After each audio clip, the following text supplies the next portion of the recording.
Hey, what's up, Midnight Nation? It's I, Midnight, and today I'm just bringing you some Overwatch gameplay as I go ahead and tell you some hero balance updates that is going to be coming for Season 2 of Overwatch competitive gaming. So in general, we have ultimates that consume the ultimate meter when activated will now drain the meter more quickly, 0.25 seconds instead of 1 second, and it reverted a recent change to reduce size of heroes' projectiles. So, for D.Va, the defense matrix, after being activated, defense matrix will begin regenerating following 1 second delay, formerly 0.5 seconds. Defense matrix was too efficient when tapped repeatedly instead of being held. Now the recovery delay matches the ability cooldown. The next character will be Hanzo. Hanzo will now experience a 30% decrease in speed while aiming, formerly 40%. Maximum projectile speed has been increased by 30%. Now honestly, Hanzo has its perks and whatnot, but I'm not a huge fan of Hanzo. I always found it to be a very annoying character, a character that can go ahead and shoot one arrow and then it has like a shotgun effect with bouncy balls basically. So you have a spread and these arrows bounce around, ultimately getting you a kill at some point, some way. The next is Mei. Mei's Blizzard projectile now increases or pierces barriers, so the little icicle you shoot can now shoot through barriers. I'm not sure if that means you're going to be able to shoot through another Mei's healing ice, or if you're going to be able to shoot through Reinhardt's shield, because if you can, then I don't see the point of having Reinhardt's shield if you can just shoot it down or shoot through it with the icicles. And the radius has been increased from 8 meters to 10 meters for her ultimate, if I'm not mistaken. McCree Deadeye now drains over a 2.5 or a 0.25 second period instead of displaying a 50% reduction on the ultimate meter when activated and 0 when confirmed. Developer comments on this is, if players manage to counter or avoid McCree's ultimate, it would often regenerate very quickly since only half of the ultimate charge was spent. Now this ultimate works like every other ultimate that has a duration. So awesome, like even if you miss, you would still have half of it left and you would get it back quicker, which was one of the most annoying things about McCree. Not to mention that that's, in my opinion, one of the only good things about McCree, because playing McCree is difficult. It's you have to have like the right pattern of playstyle to really get the full effect of them. In my opinion, okay player, okay character, not my favorite, very annoying, but again, that's just me. Mercy is next. Let me see if I can say this correctly. Caduceus staff, or her staff in general, whatever it may be called.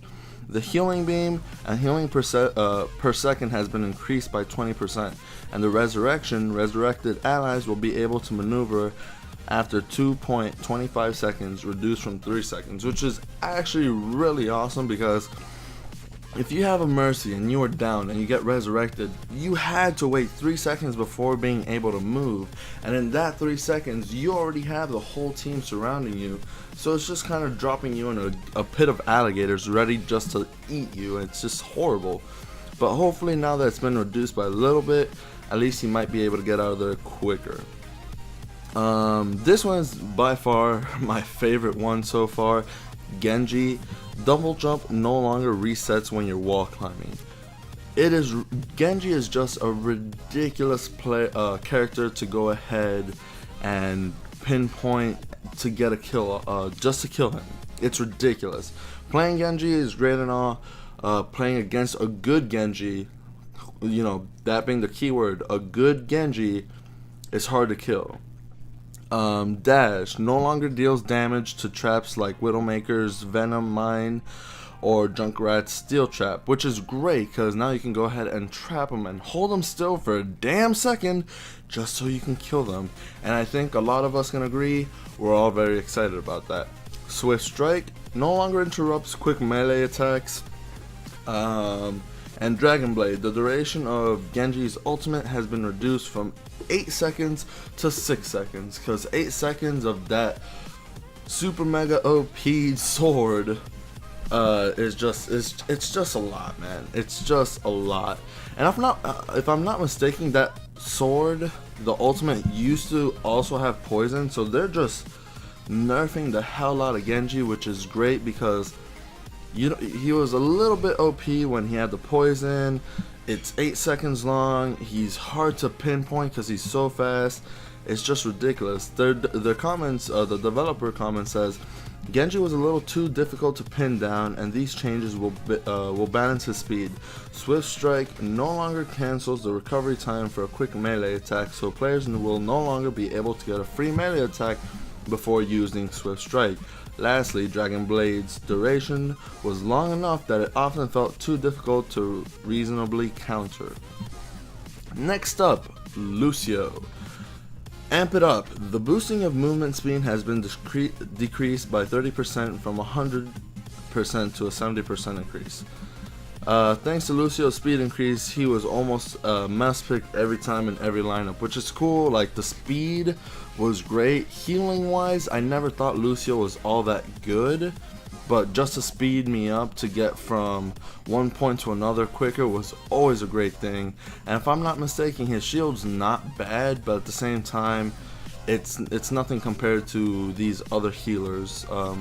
Ana being one of them. I think Ana is hands down one of the best characters as a healer right now. Next character, Roadhog. The chain hook. If the hook target isn't in Roadhog's line of sight when retracting the hook, they will be moved back to the position where they were originally hooked. This change means that hook targets will be less likely to slide along walls, potentially ending up in odd places after they've been reeled in. So basically, if I go ahead and hook you, and there's a corner of a wall that you get basically snagged on, that's where you're staying, which is one of the downfalls to one of my teammates' favorite characters, because he mains Roadhog and he thinks it's absolute bullshit and blah blah blah. But if you really think about it, you got a character that goes ahead and does ridiculous amount of damage. He has a hook to go ahead and bring characters towards him and stuns them in the process, which makes up for the fact that he's super slow. And not only that, but now he has his E, which is healing himself, which heals him around, if I'm not mistaken, 300 health every time you use it, which is crazy. And if you have a healer on your team, it's kind of hard to die as a Roadhog if you're not a Roadhog fanatic and that's what you play. If you main Roadhog, it's kind of hard to die as Roadhog. Next character, Zenyatta. Orb of Destruction. The amount of damage amplified by a target with Orb of Discord has been decreased from 50 to 30%.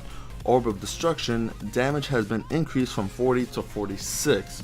Zenyatta is in a far better place since the last update, but the strength of the Orb of Discord has turned him into an almost mandatory pick.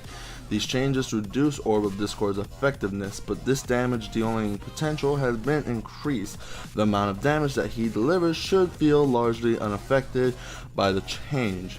So this is cool now, but now with Zenyatta, the ultimate where it heals you for 300 health points per second, basically Zenyatta is a must-have on a team, especially when you're moving a payload. When everybody has their ultimate, pop Zenyatta's ultimate, then everybody can go ahead and pop their ultimate and get past a certain point and just do a lot better.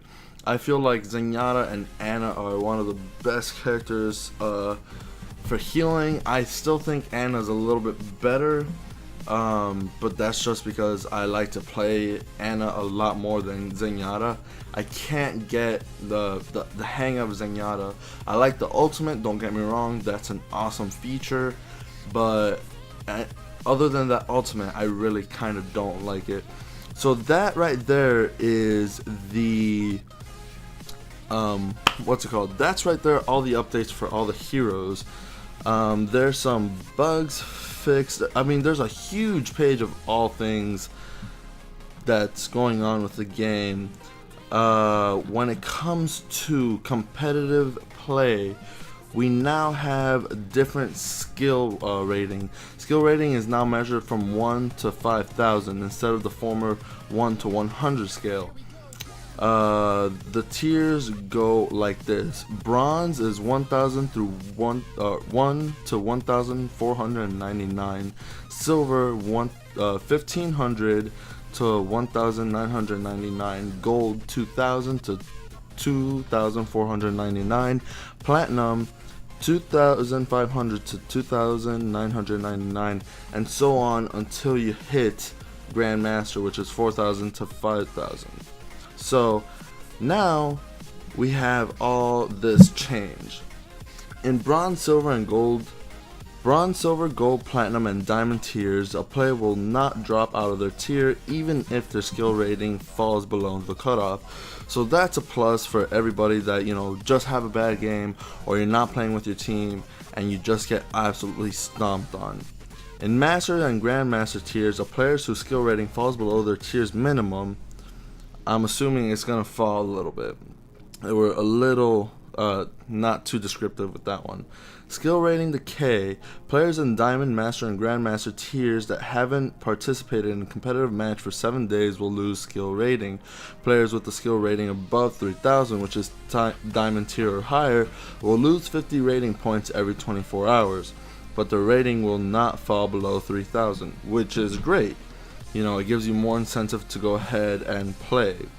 Competing in a single match will halt skill rating decay. Players that haven't participated in a competitive match for 7 days will immediately drop out of the top 500. A little bit more on that, but I'm gonna go ahead and cut it off right here, and then I'll get into another video that's gonna give you guys more of an update and more in depth on how this all the characters, or not how the characters go, but how all the competitive stuff is gonna work in season 2. So from the skill rating to the map changes to the competitive points and all that stuff. So hopefully you guys liked the video. Make sure you go ahead and leave any questions you may have down below. Leave a like, and I'll see you guys in the next video.